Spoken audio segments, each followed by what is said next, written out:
Assalamualaikum warahmatullahi wabarakatuh. Alhamdulillah. Wassalatu wassalam ala sayyidina Rasulillah Sayyidina Muhammad ibn Abdullah wa ala alihi wa sahbihi ajma'in. Wala hawla wala quwata illa billahil aliyyil azim. Allahumma salli wa sallim miftahi bab rahmatillah adada ma fi ilmillah salatan wa salaman daimani bidawami mulkillah wa ala alihi wa sahbihi adada kulli darratin alfamar amma ba'd.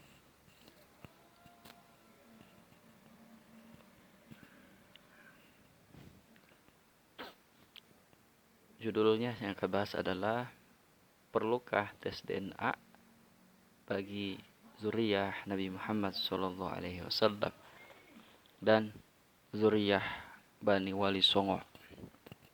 Pertama, saya akan bahas adalah yang seperti tadi saya di part pertama saya sampaikan bahwasanya ada kejanggalan di dalam proyek DNA ini. Yang pertama, masuknya di masa-masa periode 2024 jelang pemilu. Kita ketahui bersama ada peristiwa 212 yang itu menjadi sejarah dunia. Hadirnya klaim-klaim juta-jutaan, pasti lebih dari sejuta, itu udah pasti. Masalah 7-8 juta, wallahu alam, intinya banyak sekali. Dan ketika itu sekaligus berbarengan karena ada kasus penistaan agama oleh salah seorang mantan gubernur di ibu kota ini, dan akhirnya melengsarkan, menggagalkan semua yang direncanakan oleh mantan gubernur itu. Ada yang bilang ini adalah politik praktis, politik identitas. Betul, bisa jadi. Karena strategi politik itu dengan segala macam cara. Namun kejanggalan yang di sini adalah politik adu domba. Politik etis adu domba yang dulu pernah kita rasakan. Adu domba pertama. Ini kalau gini ya, saya kasih isyarat ya. Kalau antum gak paham masalah sedetail ini, emang gak kajian Islamic Studies, sejarah, antropologi, sosiologi, jangan ngomong. Maka itu yang disebutnya akan mendekati fitnah, abul fitan antum.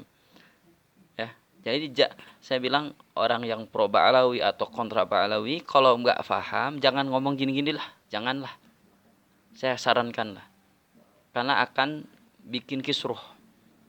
Yang saya sarankan ya contoh Kiai Haji Syarif Hidayat, yang salah satu itu yang Kalijaga ya, saya nggak paham itu maknanya intinya apa. Contoh siapa? Kiai Haji Imaduddin, oke lah, ada penelitian sedikit, klaim ilmiah, oke lah.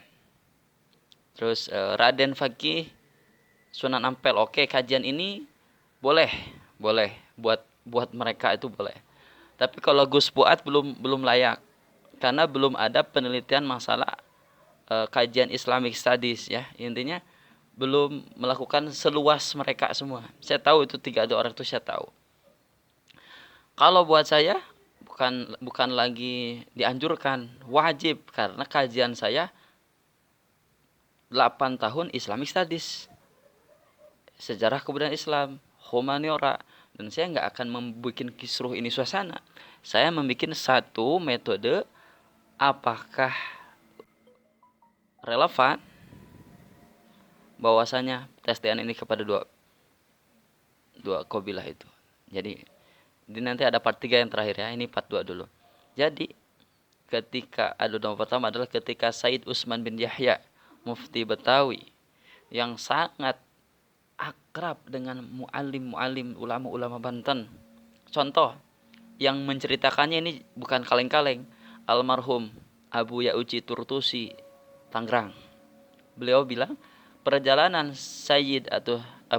Syekh Muhammad bin Umar An-Nawawi Al-Bantani At-Tanari, sebelum itu beliau tuh sudah muallim, sudah benar-benar berprestasi, dan sebelum diberangkatkan muallim lagi, berangkat belajar ke Mekah, beliau sowan dulu, minta doa dulu ke Pekojan, yaitu ke Sayyid Usman bin Yahya. Kalau Anda mau tidak menyetujui, itu berarti tidak menyetujui kalamnya Al-Maghfurullah Abu Ya'uci Turtusi Tangerang. Oh, udah ada akar. Bagaimana itu kejadian ketika Said Usman menganggap suatu pergerakan di Banten adalah suatu pemberontakan? Klaim, faktor, dan itu strategi. Ketika itu, kalau kamu ada di zaman itu, mungkin bisa jadi kamu lebih parah dari Said Usman bin Yahya. Itu fakta. Oke, Said Usman menolak atau mengkritisi pergerakan di Banten. Kenapa? Karena ketika itu masa-masanya masa perindingan, bukan masa lagi pemberontakan lagi. Dan itu berkat Said Usman bin Yahya yang punya strategi menghadapi Belanda dengan cara berdiskusi, mengajak dialog. Dan kenapa Belanda mempercayai Said Usman?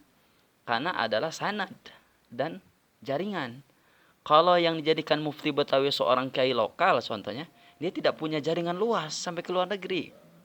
Sedangkan kalau yang dijadikan muftinya Said Usman, jaringannya bukan hanya di Indonesia. Mungkin bisa Malaysia, bisa India, bisa Hadramaut, bisa Mekah. Ya mungkin itu kebijakan Belanda. Masalah statement antum itu adalah pemberontak, pengkhianat, itu terserah antum. Nah, tapi saya ada satu. Antum semuanya kalian membaca Vandenberg ya. Hadramaut and Koloni Arab in Indonesia.